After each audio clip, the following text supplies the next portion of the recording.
એક ભાઈ આજે સવાર અમને મળેલા, ટાયરનો ધંધો કરે છે. ટાયર્સ આવે ને એનો ધંધો કરે છે.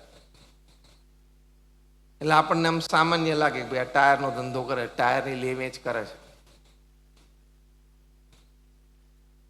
પછી સાહજિક વાર્તાલાપમાં બધી વાત થઈ કે એમના 2 સંતાનો, એક લંડનમાં ફિઝિયોથેરાપી કરે છે, એક ત્યાં બોસ્ટન યુનિવર્સિટીમાં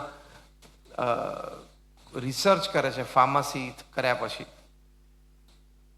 આવી એમને વાત કરીને મને એમ થયું કે ટાયરનો ધંધો કરતા હશે પણ બીજો કંઈ કરતા હોવા જોઈએ, નહીં તો આટલું બધું પહોંચે નહીં.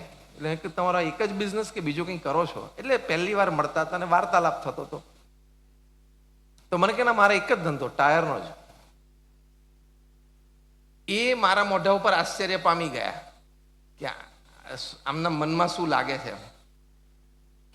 એટલે એમના મોબાઈલમાં અમને બતાવ્યું, સ્વામી આ બધા ટાયર્સ અમે મેક્સિકોથી, યુએસથી, જાપાનથી, ચાઇનાથી હું ઇમ્પોર્ટ કરું છું, આવા બધા ટાયર્સ. એમ કે સ્ક્રીન ઉપર એને મને ટાયરના ફોટા, નીચે બધા ટાયરના ભાવ લખેલા. પહેલો ભાવ લખેલો 42.5 લાખનું એક ટાયર. મને આંખમાં ફ્લિકર આવી ગઈ. 42.5 lakhs પર ટાયર. પછી આમ બીજે એક બે એમને સ્ક્રોલ કર્યા, 35 લાખ, 38 લાખ.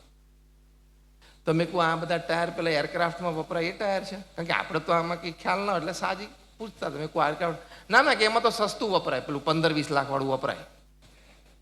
હું આ શેમાં વપરાય તો 42 લાખ વાળું? તો કે 300 ટનનો લોડ લઈને જે ડમ્પર ચાલે ને, એ ડમ્પર છે ને 16 થી 18 કરોડનું હોય, એમાં 42 લાખનું ટાયર લાગે. હવે આ બધી નવી જ વાતો આજે જાણી. બોલો, પરદેશી વાતો કહેવાય ને. ગુણાધ્યાન છે કે આ પરદેશી સાધુ છે. હા નહીં, અમને આ સાધુ આ લોકમાં છે જ નહીં. હવે અમે વાત કરી, તમારામાંથી ઘણા બધા પહેલી વાર જિંદગીમાં સાંભળ્યું હશે. મેં આજે જિંદગી પહેલી વાર સાંભળ્યું 42 લાખનું ટાયર હોય પૃથ્વી ઉપર. અને પાછું એને એમ કહું છું કે આ તમે એરક્રાફ્ટમાં વાપરતા હશો એ હશે ને. કેમ કે એરક્રાફ્ટ તો લેન્ડ થાય, ઉપડે, ટેક ઓફ થાય, કેટલા પ્રેશરથી એ લેન્ડ થાય, કેટલો લોડ લઈને લેન્ડ થતું હોય, પાછું એટલી સ્પીડમાં જતું હોય. ના કે એમાં તો સસ્તા વપરાય છે 15-20 લાખ વાળા. કે બોલો, શબ્દો તો જુઓ તમે.